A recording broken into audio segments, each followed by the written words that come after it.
I'm the nostalgia critic. I remember it so you don't have to. Today, we are looking at movie Feces, the leavings of a totally horrible piece of crap. And, oh, look at this, look at this. I have found a spectacular one right here. That is fucking nasty. If we're lucky, we may be able to track down what produced this horrible piece of dung. Ah, just as I suspected, I thought this came from a Tim Allen comedy.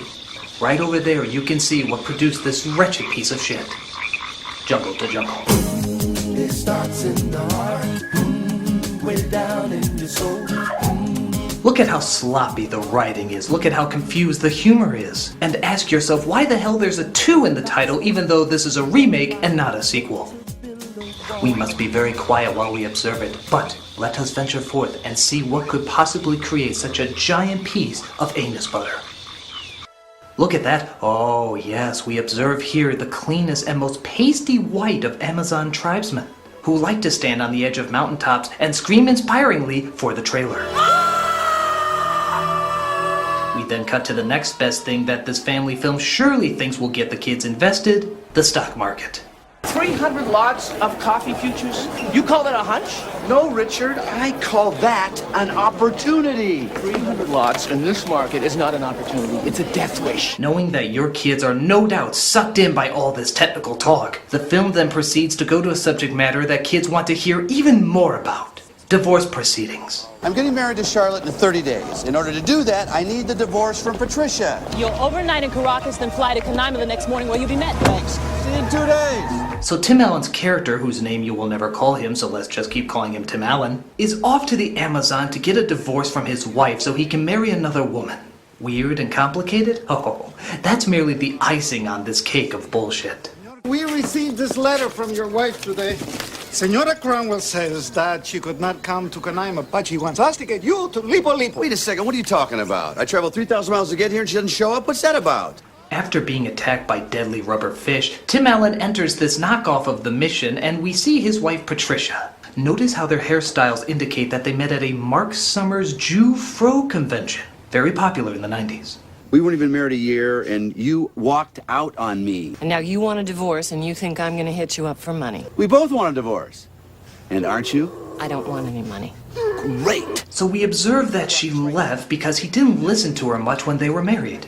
I guess he also didn't listen to the part where she was apparently leaving. Nor the incredibly forced plot point that he has a son. 97 at the time, but I was 97 and a quarter. Am I greedy? I'm feeling pretty greedy. I'm going to pregnant wait with your till son. 97 and a half. The boy sitting next to the fire over there is your son. I must have started 1,000 letters to tell you, but every one of them started with, I know you never wanted children. This is nuts. This is nuts. This is unbelievable. I was confused. You know what you just I said to didn't me? know This what is to do. unforgivable. I'm not asking you to forgive me, but he didn't do anything, so don't blame him. So, as you can quickly observe in this film, these are all, in fact, horrible people. She has a son for 13 years and never tells him. He's too invested in his stocks and bonds, and there's a Tarzan wedlock because of it. Mimi Siku. Hi, Mimi Siku. I'm Michael Cromwell. The boy's name is Mimi Siku. And yes, I've heard manlier names out of Paranormal Activity as well. Palaku tells me that I'm your father. That's a nice pot you have. Oh, and as you can clearly see, poor Tim Allen can't even tell the difference between a pot and a pan. Right, he got that wrong, didn't he? There's some controversy about that. Don't leave any comments about we're not doing another fuck-up video.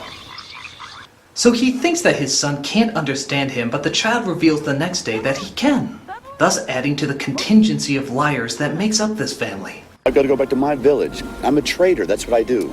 This in your village, yes? Women who hold fire up Sky's butt? I've never had her described quite like that. This, of course, raises the question how anyone, even a lone tribesman, can confuse raising a hand as holding something up the sky's butt. Would answering a question in class be considered the sky's cavity check? Would a high five make these two the sky's proctologists? Even Mimi, we see, is double-fisting the sky up the anus earlier. So we come to the conclusion that there's deduction, and then there's just morons. And the morons who encourage the morons. When I'm a man, will you take me to Statue of Liberty? Sure. Why not? Yeah. We then see Mimi's pet spider, Matika, who Alan does not treat very well. I will crush you like... How about... Oil. This is another curious moment. If the spider is in fact his pet, why does he look so playful when Alan plunges a rock after it, almost smashing it to smithereens? If, say, someone threw a rock at your cat, would you laugh it off as a comedic moment? Let's find out. Oh my god, crackers! Crackers, no! No. Son of a bitch, you killed my crackers! Baboon is your Panari name. Baboon? Well, at first they wanted to go with man who must be smarter than he looks. If we get to pick our own names, I'd like to pick this. Man who's extremely well endowed. This moment brought to you by Disney. It turns out Mimi goes through a ceremony that officially makes him a man. So, he expects Alan to hold up his end of the bargain and take him to New York. Mimi, see, I have to be back at the exchange floor. I'm getting married. I cannot take you tomorrow. Here, if you make a promise, you keep it. Perhaps she means like the promise she made that she would meet Alan outside the plane at the airport, thus not putting him in this mess to begin with. Hypocritical bitch. This is the most important day in your son's life. And now you're going to humiliate him in front of the whole tribe by not keeping the first promise you ever made to him? The son you only told him about 2 days ago, again, hypocritical biatch. Me happy to be with you, Baboon. As you probably deduced, he of course decides to take him with and not bring the mother for some reason. You know the drill, bitch of the hypocritical type. As we see, Alan meets up with his assistant. Why didn't you sell? You did not confirm. What's coffee doing now? It's under 90 cents and gone limit down for 15 years, Michael. You say sell, I say confirm. Sell, confirm, sell, confirm. You confirm and I sell. You didn't confirm, so I didn't sell. Once again, children get to hear that riveting stock market talk. No wonder they put this as a double feature with Wall Street. Oliver Stone would be so proud. By tomorrow morning, it could be 85 or lower. We just wait it out. Something will happen. The market will turn around. His boss isn't happy that the stocks they didn't sell are now doing poorly, and Mimi misinterprets this as set Spider loose to commit murder. Look up! It's an alien circle with Mickey Rourke's picture in it. Look at it!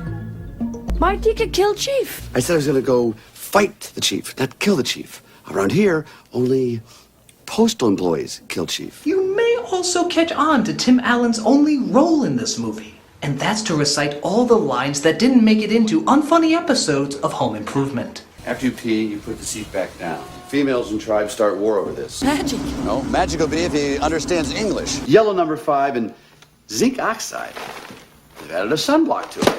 Wait, I tell a lie. Many of those jokes were from the Geico Caveman show. Yeah, you totally forgot that existed, didn't you? So Alan goes to see his fiancée, who is a fashion designer, and Mimi immediately falls in love with Martin Short's daughter, played by Lily Sobieski. Angel on table. And now we come to the public service announcement part of our show. This is for all you aspiring writers out there. For everybody out there who's looking to get something published in Hollywood, don't ever use the word angel in your screenplay. Ever. Remember how well it worked in the first Spider-Man movie? You grabbed me and said, Aunt May? Aunt May? Is that an angel? That was heinous. How about when that little Star Wars pimple said it? Are you an angel? Any movie even starring an angel seems to be geared for pig shit failure. So please, do yourself a favor and act like you never heard of them. Unless you're doing a parody of It's a Wonderful Life. That's okay. After Mimi pulls a stunt walking on the ledge of a building, Alan's fiancée is concerned that she doesn't have what it takes to look after him. I don't think so, Mimi's Michael. just visiting. I want to show him a good time.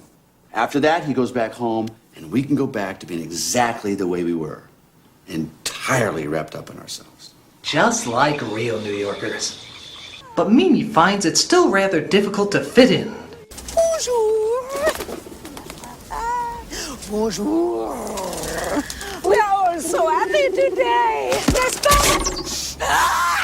Wow. After you calm down your children from seeing a pigeon getting stabbed through the neck, you yourself might be wondering, is this funny or horrifying? Even that woman's scream seems hostilely brutal. You laugh, but then you ask, am I going to hell for laughing at that? Either way, it deserves the Disney logo. Alan has to go to work, so he puts Mimi in the hands of his fiancée. Wait, I can't watch him. You don't need to babysit him. He'll be fine. Yes, you don't need to babysit a kid who walks around on the ledge of buildings, sets loose killer spiders, and nearly decapitates innocent birds. He'll be a welcomed addition to the state penitentiary. Oh, and we can add sex offender to that lineup too. Nice poochie poochie. That is the last poochie poochie you're gonna see around here, you little savage! Ah, yes. This is yet another classic Disney phrase that'll make it in the Disney archives. Hakuna Matata means no worries, Zippity-doo-dah means what a wonderful day, and Pushy Bushy means vagina. I can see that on children's shirts in a millisecond. So Matika is set loose again to partake in what I think is the 5th overused spider joke. And Mimi sets his sights for the Statue of Liberty, and even manages to make his way there undetected. Even though all these people are looking right at him, and yet they tell no one. An interesting trait of New Yorkers, but not a surprising one. Alan is called in about Mimi climbing the statue, and he tries to explain the ways of New York life. Didn't I tell you to wait in the apartment? I want to see Statue of Liberty. I said we'd do that tomorrow. Always tomorrow. You're too busy for Mimi Siku. I want to see Statue of Liberty. I go. Now you might be asking yourself, wasn't he just saying me instead of I in an earlier scene? Me happy to be with you, baboon. Well, there's a very good reason for that. Oh, fuck it, I just want to hear that woman scream again. So his assistant finds someone else who is interested in buying the stock, which it turns out is the Russian mafia. Introduce my comrades to you. Stand up. Sink your sit down. Come. We talk beans. You might be wondering how a movie about a boy in the jungle got to a point in the story where they're talking about the Russian mafia. We're gonna take a short little break while I figure that out. Boy in the jungle, Russian mafia. Okay, I think I figured it out. The loyalty of the stockholders is at risk, so they ask several people around who have money. They all have zany solutions to the problem, but one seemed investment worthy, with no backfires at all. So they entered into a deal of business with them, sneakily and smoothly.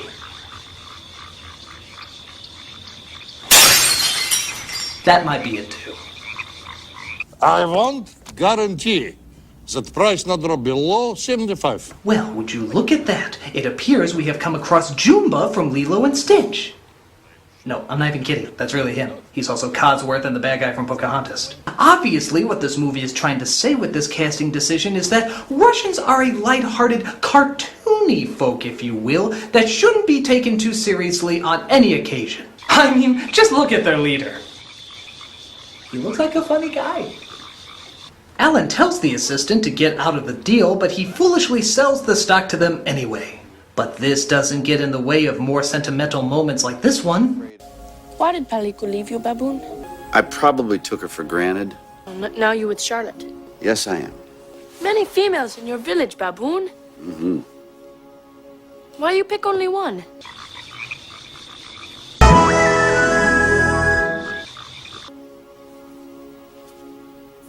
Well, when you pick one to love, it's very different.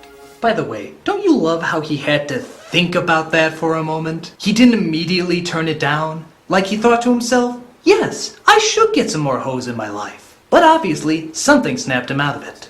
Many females in your village, baboon. Mm-hmm. Why you pick only one? Oh, no. Well, when you pick one to love, it's very different. So Alan convinces the mafia later that they want to buy the stock because they don't want to do dealings with the Russian mafia, but as soon as they do buy the stock back, it goes up, making the mafia think they scammed them on purpose. And again, do your children really have the slightest interest in any of this? Why don't we go back to showing Pocahontas for the girls and more animal abuse for the boys? Tarzan's eating Daddy's fish. That's right. While staying at the assistant's house, he cooks up his $1,000 fish. And oddly enough, the most emotion you'll feel for any character in this movie is for the loss of his finned little friends. What we have here is an intercultural misunderstanding. Well, why don't you tell that to my yellow dwarf cichlids? Because they can't hear anymore. There's still one left. Winky. My most loyal fish. Remember how you used to always follow my finger across the glass? Now I'm gonna have to go like this. Everybody go to bed. It's late. Give me this. No. Come on, sweetheart. All right. Mimi, you go to bed too. It's just, it's one thing to... Come on. What's Alan up to during all this? Playing with the blowgun, of course, like a rational parent would. Now, some of you may find the abundance of animal cruelty in this movie slightly disheartening, but not nearly as disheartening as Mimi starting his one-boy cult. For as you can observe, he paints her face, has her speak a new language, and even gives her a new identity. Ukume. It's pretty. Her parents must be thrilled. John! You started a wildfire in my yard. You ate my yellow dwarf cichlid. And now you're putting the moves in my 12-year-old daughter. Nothing happened. Well, you know what, Karen? You're still going to camp. An all-girls camp. My name's not Karen anymore. It's Ukume. That's right, Karen's your slave name. However, the Russian mafia breaks in and holds the family hostage, including little Lily Sobieski. Now, that seems kind of pointless. We all know that she's going to join a shady Russian business in the future anyway. Now, I teach you never make a fool of Jovanovich again. But look, shh, don't interrupt. We are witnessing what many Disney films were experiencing at that time.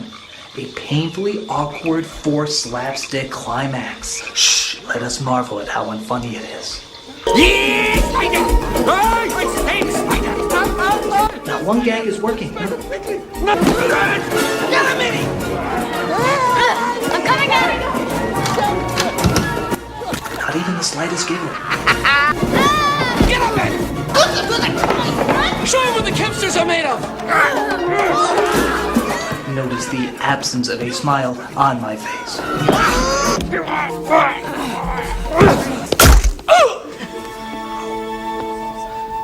Oh, well, I hope you feel privileged about what you just witnessed. What was up with the Vulcan thumping? So the Russian mafia are scared away by a spider. I do wish I was exaggerating that. And we see that Mimi has to go back home. Alan tries to give back the blowgun, but the son wants him to keep it. If you kill a fly, you will be a real Panari. Yeah, like that's gonna happen.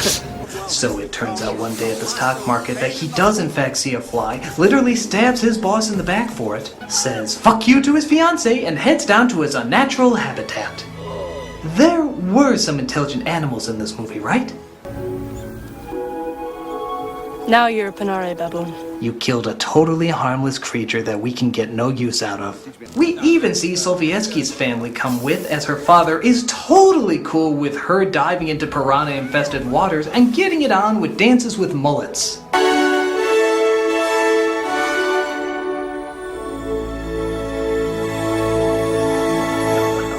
Do you see now how a film like this can produce something like that? Experts would describe this as a pretty bad flick. The family connections are considered weak, the logic makes little sense, and most of the jokes are, what's the word I'm looking for? Ah yes, bad. However, a good chunk of animals get hurt, and out here in the jungle, that's always good for ratings. I'm the nostalgia critic. Way down in the soul, it starts in the heart. Brick by brick and stone by stone, we all find a way to build a wall. And all we get is more unknown.